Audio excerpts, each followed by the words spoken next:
एक विशेष बात नाभाजी कह रहे हैं कि वस्तुतः संत कबीरदास जी वर्णाश्रम व्यवस्था के विरोधी नहीं हैं। वे पूर्ण वैदिक सनातन वर्णाश्रम व्यवस्था के प्रबल समर्थक हैं। किंतु यदि वह वर्ण व्यवस्था और वह आश्रम व्यवस्था अपने मूल लक्ष्य को लेकर कहीं दिशा शून्य हो गई है, भटक गई है और उसमें कुछ दोष आ गए हैं, उसमें कोई कुरीति आ गई है, उसमें कोई कुप्रथा आ गई है, तो समाज सुधार करना ये संत का कार्य है। तो उन्होंने उस पर आक्षेप किया। अब ध्यान दें, वर्णाश्रम धर्म के पालन का प्रयोजन क्या है?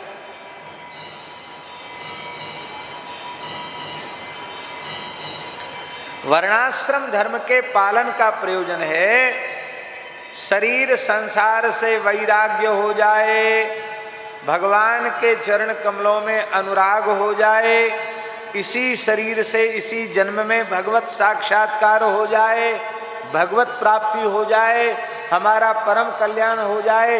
यही वर्ण धर्म, यही आश्रम धर्म के आचरण का फल है।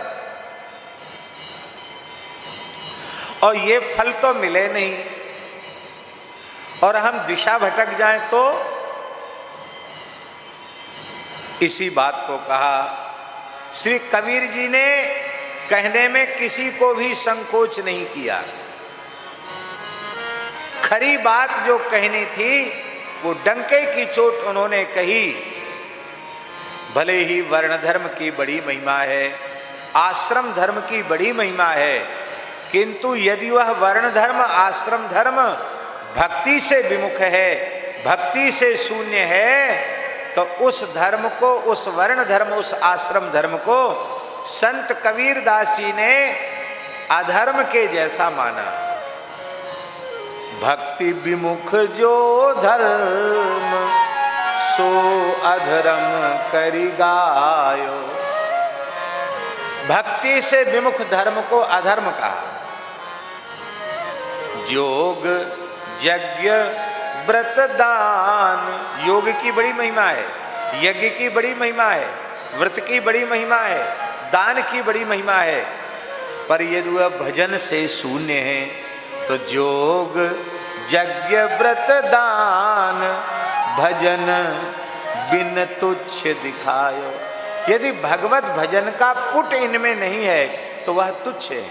तुच्छ का अर्थ है त्याज्य है। अब एक प्रश्न उठता है कि भक्ति से शून्य वर्ण धर्म आश्रम धर्म, उसे अधर्म कैसे कह दिया संत कबीरदास जी ने? ये बड़ी गंभीर बात है।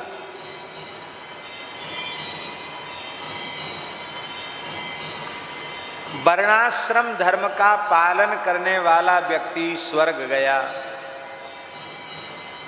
बहुत ध्यान से सुने, यदि वर्णाश्रम धर्म पालन करने वाला भगवत भक्त है, बहुत वर्णाश्रम धर्म पालन करने वाला व्यक्ति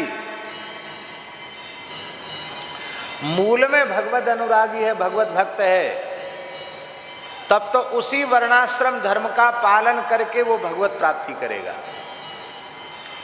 संस्कृति के चक्र से छूट करके वहां पहुंचेगा कहां? बोले न तद भासयते सूर्यो न शशांको न पावकः यद गत्वा न निवर्तन्ते तद धाम परम मम। उस भगवान के नित्य धाम में पहुंचेगा। और यदि वर्णाश्रम धर्म का पालन करता है पर विशुद्ध भगवत भक्ति उसके भीतर नहीं है, शरीर संसार से वैराग्य नहीं हुआ और भगवान के चरणों में उसको प्रेम नहीं हुआ, तो वह वर्णाश्रम धर्म केवल इतना फल देगा कि लोक में आपको भोग मिल जाएंगे और मरने के बाद आपको स्वर्ग मिल जाएगा। कितने दिन तक के लिए मिलेगा स्वर्ग? गीता जी में भगवान क्या कह रहे हैं? ते तम भुक्त्वा स्वर्गलोकम विशालम क्षीणे पुण्ये मर्त्यलोकम विशन्ति। जैसे यहाँ बड़े बड़े होटल खुले हैं ना भारत में, दुनिया में, हमको तो जाने की जरूरत पड़ी नहीं, लेकिन सुनते हैं कि बहुत महंगे महंगे होटल हैं। कब तक रह सकते हो उस होटल में? जब तक आपकी पॉकेट में पैसा है, और पैसा नहीं रहे फिर आप वहां रह के दिखाओ।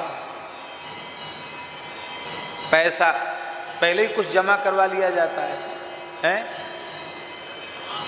एडवांस, अग्रिम राशि पहले उनको जमा हो जाती है, थोड़ा मोड़ा बचता है, और समय जो उन्होंने दिया है ना, उसके पूरे होने के बाद उनका कोई सौहार्द नहीं है। फिर जितनी देर आप करोगे उतना पैसा बढ़ता चला जाएगा, निकाल बाहर करेंगे सो अलग।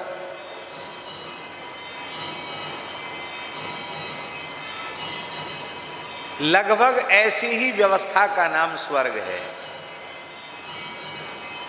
जब तक आपकी पुण्य की पूंजी आपके पास है, उनको भोगते रहो।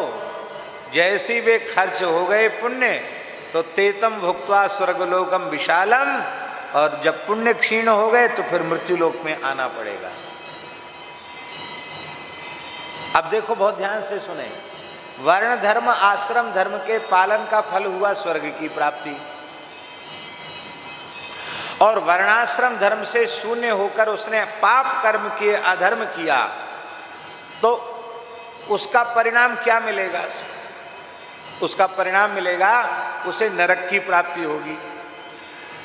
पुण्य भोग कर स्वर्ग में फिर धरती पर पैदा होना पड़ेगा, और पापों का भोग नरकों में करने के बाद फिर धरती पर पैदा होना पड़ेगा।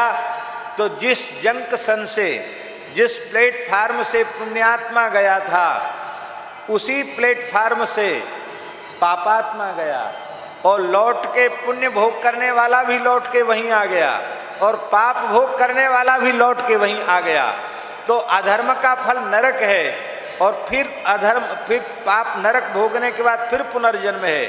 तो जब पाप कर्म करने वाले को भी पुनर्जन्म हुआ, और पुण्य कर्म करने वाले का भी पुनर्जन्म हुआ, तो वो धर्म आपका अधर्म के जैसा ही है, क्योंकि अधर्मी पुरुष भी नरक भोग करके फिर धरती पर मनुष्य रूप में आकर के। श्री सीताराम प्रतिदिन सत्संग एवं दर्शन के लिए श्री महाराज जी के ऑफिशियल चैनल को जरूर सब्सक्राइब करें।